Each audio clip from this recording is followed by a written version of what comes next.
Programa 6 mais 1 na Rádio da Universidade. Um programa sobre literatura infantil e leitura feito pelos autores Alexandre Brito, Antônio Chimenec, Caio Ritter, Christian Davi, Glaucia de Souza, Laura Castilhos e a presença de um convidado. Este programa foi selecionado no edital de chamada para seleção e veiculação de conteúdos na Rádio da Universidade em maio de 2025. 6 mais 1 na Rádio da Universidade. Livro em Foco.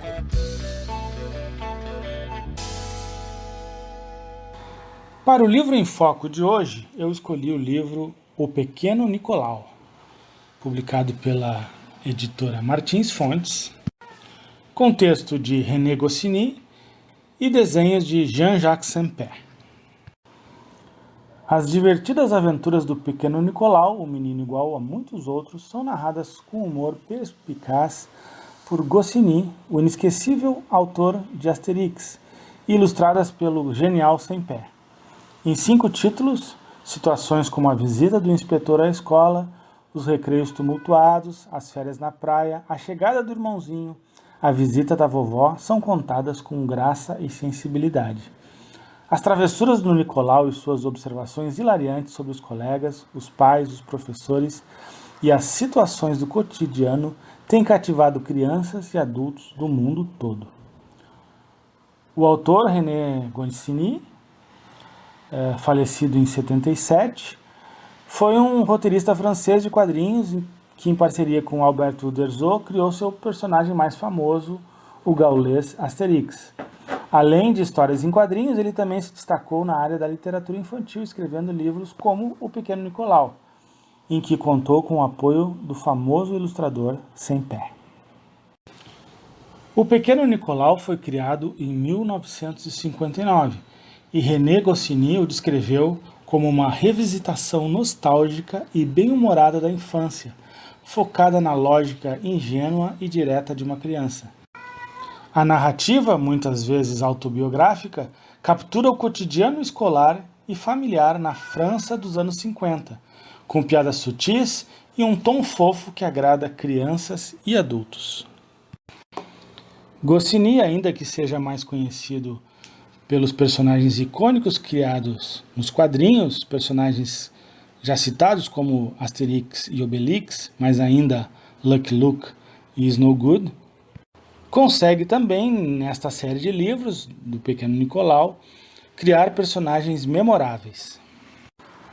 Além do próprio Nicolau, protagonista e narrador, temos Alceu, o melhor amigo do Nicolau, Agnan, o primeiro da classe e o queridinho da professora, Eudes, o mais forte da turma que gosta de resolver as coisas com um soco no nariz dos colegas, e Godofredo, que tem um pai muito rico que lhe compra tudo o que ele quer. Esses, entre outros, tornam a leitura de O Pequeno Nicolau muito divertida e cativante. O livro tem uma adaptação francesa para o cinema, com o mesmo nome, que foi lançada em 2009, uma comédia baseada nos contos, mas que apresenta uma narrativa única. E agora um pequeno trecho do primeiro conto do livro O Pequeno Nicolau, conto chamado Uma Lembrança para Guardar com Carinho. Hoje de manhã, todo mundo chegou muito contente na escola porque nós vamos tirar uma fotografia da classe, que vai ficar de lembrança para a gente guardar por toda a vida, como a professora disse. Ela também disse para todo mundo vir bem limpo e penteado. Eu entrei no pátio do recreio cheio de brilhantina na cabeça. Todos os meus amigos já estavam lá e a professora estava brigando com o Godofredo, que veio vestido de marciano. O Godofredo tem um pai muito rico que compra todos os brinquedos que ele quer. O Godofredo estava dizendo para a professora que ele queria de todo jeito ser fotografado de marciano e que se não, ele ia embora. O fotógrafo também já estava lá com a máquina e a professora disse para ele andar logo, porque senão a gente ia perder a aula de matemática. O Agnaldo, que é o primeiro da classe e o queridinho da professora, disse que seria uma pena não ter aula de matemática, porque ele gosta muito e tinha feito todos os problemas. O Eudes, um colega muito forte, queria dar um soco no nariz do Agnaldo, mas o Agnaldo usa óculos e a gente não pode bater nele tanto quanto gostaria. A professora começou a gritar que nós éramos insuportáveis, que se continuasse assim, não ia ter mais fotografia e que ia todo mundo para a classe. Aí o fotógrafo disse: vamos, calma, deixe que eu sei como se fala com criança, vai dar tudo certo. O fotógrafo resolveu que a gente tinha que ficar em 3 filas. A primeira fila sentada no chão, a segunda em pé e em volta da professora, que ia ficar sentada numa cadeira, e a terceira em pé em cima de uns caixotes. Esse fotógrafo tem boas ideias mesmo. E o conto segue então contando de forma bem humorada o dia de fotografia na escola do pequeno Nicolau. 6 mais 1 na rádio da universidade. No meu tempo era assim. No quadro No Meu Tempo Era Assim, temos a crônica de Caio Ritter chamada Sempre Há um Começo. Sempre há um começo. Eu não tinha livros em minha casa, pelo menos não muitos. Minha mãe costumava contar histórias de medo quando a noite caía, e meu pai gostava muito de ler uns livros pequenos que continham aventuras de uma espiã chamada Brigitte Montfort. Eu ficava vendo meu pai mergulhado naquelas páginas e sei lá o porquê teria vislumbrado algum brilho diferente em seu olhar tão pouco acolhedor. Um dia resolvi pegar aqueles livros. Lá encontrei aquela mulher de corpo torneado, olhos violeta e cabelos negros. Um clichê de mulher que aos olhos juvenis foi enorme atração. Ela era forte, inteligente, uma verdadeira fera, quando o assunto era atacar seus inimigos. E eles eram muitos, de todos os gêneros, de todas as nacionalidades. Brigitte passava por perrengues pesados, mas no final, com ou sem a ajuda de seu namorado, o agente número 1, saía vitoriosa. Por vezes um pouco machucada, mas sempre bela e altiva. Minha infância literária, meus primeiros passos pelo universo da palavra, não foram com livros. Além das aventuras da filha de Gisele, a mãe de Brigitte foi uma espiã assassinada pelos nazistas. Eu li também gibis. Trocava-os com os meus colegas de infância, sobretudo com Cláudio Omar, o que nos garantia acesso a um número maior de gibis do que aqueles que nossa condição econômica poderia adquirir. Gibis usados também eram mais baratos nas bancas de revistas. Vinham meio estropiados, mas as histórias estavam ali, sempre sendo o convite. Gostava, lembro, das aventuras do Pena Kid. Não curtia o Pato Donald, nem tampouco aquele ranço capitalista do Tio Patinhas. Talvez lá já nascia o Caio pouco afeito a ostentações. Todavia, se circulava pelos gibis, não os preferia a Brigitte. Bastava um novo livro dela entrar em casa pelas mãos de meu pai para que eu deixasse outros afazeres de lado para aguardar expectante que ele concluísse a leitura. Aí, eu sabia, Brigitte seria só minha. Eu e ela mergulharíamos juntos naquele universo tão fascinante e que hoje eu acho tão óbvio. Por vezes, a obviedade é necessária para que a atração, a sedução ocorra. Depois de contaminado pelo prazer, pelas palavras, bom, aí os caminhos estarão abertos para que o leitor escolha as melhores estradas para trilhar. Comigo foi assim. Cada um tem sua trajetória de leitura. São poucos os que começam pelo topo. Talvez melhor subir pela base firmando pés. Aí o risco de queda ou de abandono da trajetória poderá ser menor. Ou nulo. 6 mais 1 na rádio da universidade. 6 mais 1. E no 6 mais 1 de hoje, nós temos um convidado especial, o professor Marcelo Silva, da Universidade de Pelotas. Ele é professor da área de educação infantil do curso de pedagogia da Universidade Federal de Pelotas. É um dos autores do livro Brincando com Brinquedos, Não Brinquedos e autor do Ouvindo Quem Faz, da editora Bestiário. Hoje nós vamos bater um papo com ele, falando um pouco sobre literatura para a infância, sobre formação de professores e de leitores. Marcelo, obrigado por ter aceitado o convite aqui para participar do 6 mais 1. Tudo bem contigo? Como é que está? Olá, pessoal. Agradeço muito o convite, Christian. É um prazer estar aqui conversando com o pessoal do 6 mais um e contigo. E tudo bem, estou pronto aqui para esse papo. Maravilha. Bom, só aquela pergunta tradicional, né? De onde que vem essa tua paixão por literatura para a infância? Como é que isso surgiu na tua vida? Bom, pessoal do 6 mais um e Christian, eu sempre fui uma criança mais tímida, assim, eu gostava muito de me refugiar nos livros, sempre gostei muito de ler. E quando eu comecei a trabalhar com educação infantil, já com mais tempo, assim, de idade, já com uns 40 anos, ah, os livros me pegaram de novo, de jeito, né? Os livros para criança. Vocês imaginem, assim, que nos anos 70 e 80, a literatura infantil, ela era muito precária ainda no Brasil, né? Eu lia muitas obras que vinham de Portugal, com um português muito diferente, estranho, mas eu sempre fui fascinado assim por esse mundo da literatura. E quando eu comecei a trabalhar com crianças na educação infantil, voltou essa paixão com muita força. Então eu tenho buscado também trabalhar junto com as minhas alunas e com as crianças com quem eu convivo por meio dos estágios e da formação que eu compartilho com as minhas alunas, né, da questão da literatura infantil também. E como é que é falar de literatura para a infância num curso de pedagogia? As alunas, elas conhecem, sabem, têm noção do que é uma boa literatura e elas são receptíveis a esse tipo de ideias? Como é que funciona? Acho que essa é uma pergunta bem interessante. Eu queria começar a dizer assim que eu começo as minhas aulas sempre com uma leitura. Então eu separo um livro que eu queira ler, que eu tenha recém comprado ou que eu goste muito. E raramente tem a ver com o tema da aula, mas às vezes tem a ver com o tema da aula. Por exemplo, quando eu trabalho quem é a criança, qual é a nossa concepção de criança, um conceito de criança, eu uso aquele livro da Beatriz Alemanha, O que é uma criança, né, como uma leitura introdutória para a aula. Lá pelo meio da tarde ou meio da noite eu paro a aula e leio uma outra história. E às vezes, no fim, quando as alunas não estão com muita pressa de ir embora, tem uma terceira história ainda. Qual é a minha intenção com isso? Ir formando essa professora que é uma conhecedora e uma leitora de literatura infantil. Fazer com que elas conheçam as editoras, os autores e autoras, né, as ilustradoras e os ilustradores, entender se é uma obra traduzida de outra língua, de que realidade a gente está falando.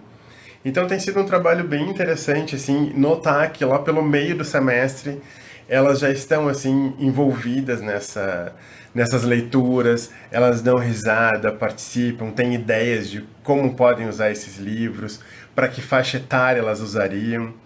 E aí eu costumo dizer assim, esse livro é para bebês, mas se vocês usarem com crianças mais velhas vai funcionar muito bem. Esse livro é para crianças mais velhas, mas se vocês usarem com crianças bem pequenas, elas vão adorar. Por causa das ilustrações, né? Às vezes não fica, assim, a história, às vezes é um pouco mais profunda, mais complexa, né? Mas as crianças gostam muito. Assim. Tem camadas de leitura, né? Cada faixa vai ler assim, do seu jeito. Do seu jeito, a partir da sua experiência, da sua vivência, de 1 ano, de 2 anos, né? Ou de 4 meses, às vezes. Então a gente sempre trabalha com essa perspectiva, assim. E formando também as professoras como leitoras, né? E leitoras para as crianças, para as infâncias. E o pessoal do 6 mais um e Christian, eu sou coordenador do PIBID, lá, que é um programa institucional de bolsas de iniciação à docência, da UFPEL, da Educação Infantil. Então eu tenho 24 bolsistas em 3 escolas, e todas elas são orientadas a ler para as crianças, elas vão nas escolas uma vez por semana. Então as crianças também já sabem que elas vão trazer um livro, elas querem saber que história é. Insisto com elas que tem que ser uma leitura prazerosa para elas e para as crianças, que as crianças têm que tocar nos livros, que não tem problema que às vezes eles voltam, né, pro meu acervo rasgadinhos, amassados, riscados, né, com massinha de modelar às vezes, grudado. Mas eu insisto que o livro tem que ser acessível, elas precisam entregar esse objeto livro para as crianças, né, para as crianças manusearem, aprenderem a folhear, porque elas só vão aprender a folhear se elas folhearem um livro, né? Se elas tiverem contato com esse livro. Então, nos estágios também a gente faz essa mesma proposta para as estagiárias. Esse último semestre eu tive 52 estagiárias, então todas elas leram, as meninas começam a comprar também livros para o acervo delas. Eu tenho um acervo bem grande em Pelotas, né? De livros para a infância. Então, assim, a gente vai ampliando os horizontes. Sim. E tu, não sei se tu sente isso ainda, ou se se tu sente, talvez tu tente vencer um pouco essa questão de utilizar o livro para a infância somente com um fim utilitário. Como é que isso bate nas tuas alunas e como é que tu cria essa mentalidade para mudar esse pensamento? Se é que tu faz isso? Sim, isso é uma coisa interessante, porque logo quando eu começo, assim, eu dou a disciplina de educação infantil 1 e 2 e as disciplinas de estágio. Então, na educação infantil 1, eu começo com uma pergunta, faço uma leitura já na primeira aula e pergunto: para que serve esse livro? Aí elas acham que tem uma resposta certa. Vou usar quando a criança estiver assim, vou usar para acalmar a turma, vou usar para ensinar os números, vou usar para ensinar as cores, vou usar para, sei lá, falar sobre animais domésticos, coisas assim. Digo, gente, pode ser para nada. Uma leitura pode ser só uma leitura para o prazer, uma leitura para o desfrute, uma leitura porque a história toca vocês, porque a história é interessante, porque as ilustrações são bonitas, porque faz a gente viajar para outro lugar, a gente conhecer outras culturas, e não necessariamente a gente precisa fazer depois, né, um desenho, fazer uma arte, né, vou ler, sei lá, um livro que tem monstros, nós vamos fazer um monstrinho de rolinho de papel higiênico. Sim. Então eu começo sempre a questionar essas coisas. Para que a gente está lendo? Para quem? Né, qual o motivo da escolha desse livro, dessa história? E também eu penso assim, a última semana de aula, agora em dezembro, eu li um livro de uma ilustradora e autora gaúcha, que é a Maureen Veras, né, que é uma querida. Sim, beijo, Maureen. E é O Cocô Amigo. As meninas racharam o bico de rir, né, porque é a história de um cocô, que não gosta de cair na fralda, ele gosta de fazer tibum no vaso sanitário. E é claro que essa história é sobre desfraude. Sim. Mas as minhas alunas já têm mais de 20 anos, já foram desfraudadas há muito tempo, e elas gostaram muito da história, gostaram muito das ilustrações. Sim. Então é uma leitura por prazer, assim, eu não acredito nisso que a gente ensina, né? Eu sempre uso também aquele exemplo do Eric Carle, que tem uma lagarta muito comilona, que ele tem os dias da semana, tem os alimentos, tem toda a questão da transformação, né, da lagarta em borboleta. Digo, isso está posto na história. A gente não precisa ensinar as crianças. Né? A gente já sabe que o ovo eclodiu no domingo, que domingo é o dia que elas não estão na escola, estão em casa. Isso elas sabem. Eu não preciso reforçar isso, né? Ensinar, eu não vou para o quadro ensinar os dias da semana. Está ali na história. E elas vão recontar essa história do jeito delas, com as palavras delas, e usando essa sequência de domingo, segunda, terça, né? É muito interessante isso. As quantidades também aparecem ali bem claras para elas. Sim, legal. Tu já deu várias pistas aí, mas se tu pudesse nos dizer assim brevemente, como é que tu seleciona um livro, como tu identifica que ele tem uma qualidade apropriada para ser lido e para dar esse prazer estético que o livro precisa causar? Eu acho que a primeira coisa, eu tenho que gostar do livro, e isso é uma coisa muito pessoal, assim. Eu tenho lido, estudado bastante sobre isso, o que é a qualidade de um livro infantil, né? O que a gente pode considerar um livro de qualidade. E aí tem aquelas pistas, assim, a história é bem escrita, a história tem um vocabulário que não é tão difícil, não é tão fácil, que transforma a criança num ser, né, sem cultura, que menospreza a inteligência da criança, né, que usa uma linguagem tão fácil, tão simplória e tão direta que a criança diz, ai, que bobagem isso, né? E não seja tão rebuscada quanto um livro para adulto, né, que não trate de temas também que sejam muito adultos. Então eu tenho que gostar, eu levo muito em consideração quem é o autor, né? A gente vai conhecendo os autores e as autoras. Às vezes tem alguns livros que eu compro por causa da ilustração, do ilustrador ou da ilustradora. Muito também assim, do que as professoras estão usando, o que é já um sucesso garantido. Eu falei aqui de Uma Lagarta Muito Comilona, né? Do Eric Carle, que é um livro que acho que muitas das professoras usam, né? E é um livro muita gente conhece. Então esses aí a gente tem que ter, esses são clássicos. E eu tenho voltado muito também para conhecer e consumir autores, ilustradores, autoras, ilustradoras, gaúchos, o pessoal que está próximo aqui da gente. Uhum. Que eu digo assim, a gente pode bater um papo como a gente está fazendo agora, né? Eu e o Christian aqui.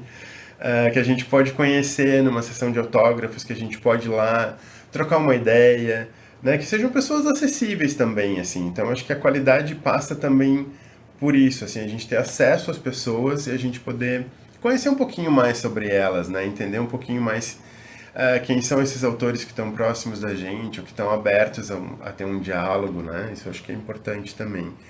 E a gente sente quando as crianças se fascinam por uma história, assim, quando elas ficam, aquilo fica reverberando, elas vêm falar coisas depois sobre aquela história, então isso tudo indica... A história não acaba no livro, né? Ela continua reverberando. Ela continua, exatamente isso, ela continua nas brincadeiras das crianças, nos desenhos, né? Elas vêm te falar, de repente, uma semana, 2 semanas depois, sobre aquele personagem, né?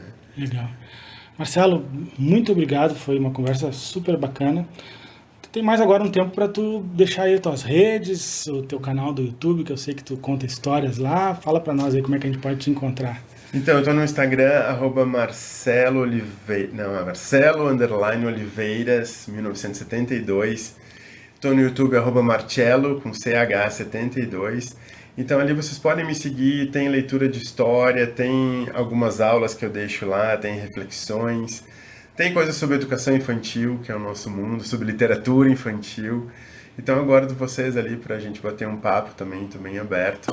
E quero agradecer muito esse momento aqui da gente pensar um pouco sobre literatura, junto com o Christian, junto com o pessoal do 6+1, que eu sou fã de todo mundo ali do 6+1. Valeu. Muito obrigado, Marcelo. Obrigadão, pessoal. Então é isso. Até a próxima. 6+1. 6+1 na Rádio da Universidade. Programa 6+1 na Rádio da Universidade. Um programa sobre literatura infantil e leitura feito pelos autores Alexandre Brito, Antônio Chimenec, Caio Ritter, Christian Davi, Glaucia de Souza, Laura Castilhos e a presença de um convidado. Este programa foi selecionado no edital de chamada para seleção e veiculação de conteúdos na Rádio da Universidade em maio de 2025. Se você quiser conhecer um pouco mais do nosso trabalho ou entrar em contato conosco, acesse nosso perfil no Instagram 6.mais1.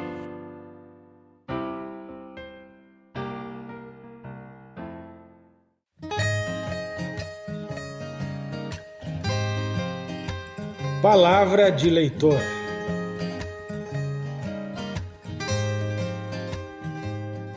E agora, no Palavra de Leitor, vamos ouvir a dica de leitura da Daniela Carvalho, do Colégio La Salle São João.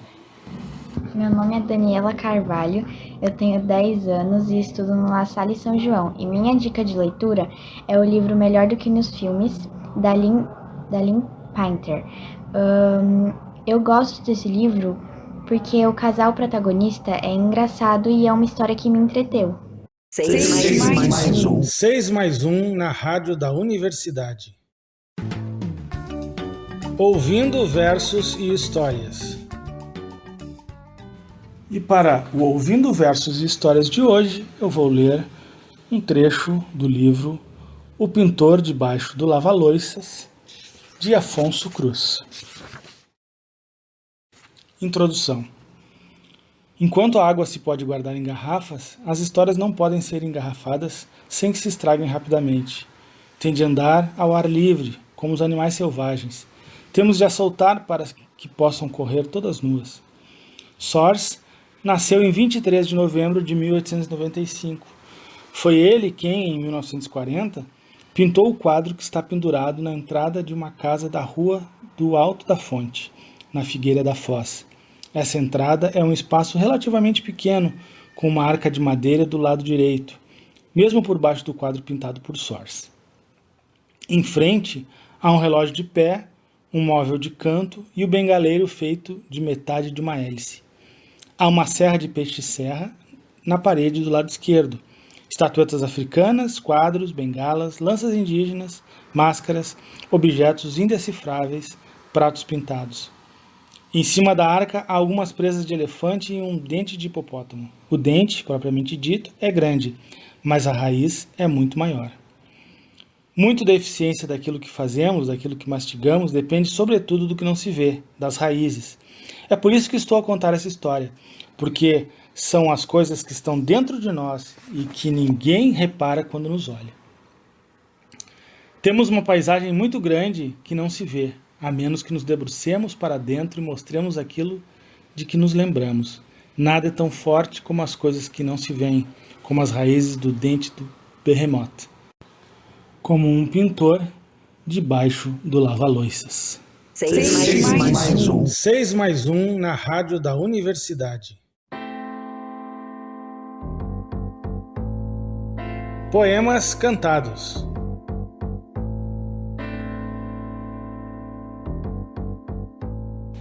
E para o Poemas Cantados de hoje, temos o poema Indiara, de Caio Ritter, musicado por Alexandre Brito.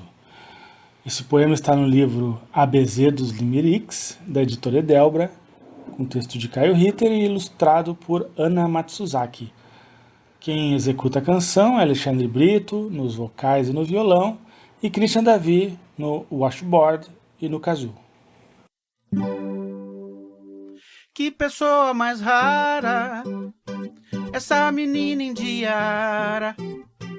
Toma banho vestida, se chega está de partida.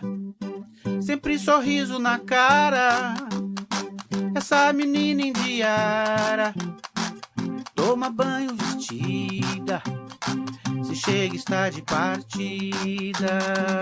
Indiaria oi, indiaria eu, indiaria eu, indiaria eu, indiaria eu, indiaria eu, indiaria eu, indiaria eu.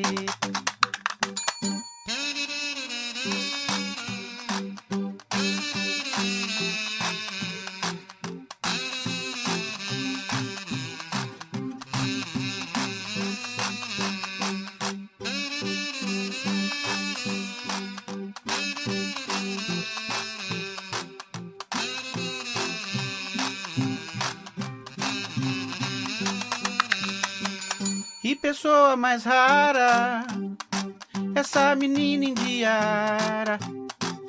Toma banho vestida, se chega está de partida. Sempre sorriso na cara, essa menina indiara. Toma banho vestida, se chega está de partida. Indiaria eu, indiaria eu, indiaria eu, indiaria eu, indiaria eu, indiaria eu, indiaria eu, indiaria eu, indiaria eu, indiaria eu, indiaria eu, indiaria oh. 6 mais 1. 6 mais 1 na rádio da universidade. Se você quiser conhecer um pouco mais do nosso trabalho ou entrar em contato conosco, acesse nosso perfil no Instagram 6.mais1. Programa 6 mais 1 na rádio da universidade teve a produção do coletivo 6 mais 1, apresentação de Christian Davi e técnica de Jorge Fox. Este programa foi selecionado no edital de chamada para seleção e veiculação de conteúdos na rádio da universidade em maio de 2025. Um abraço e até a próxima semana.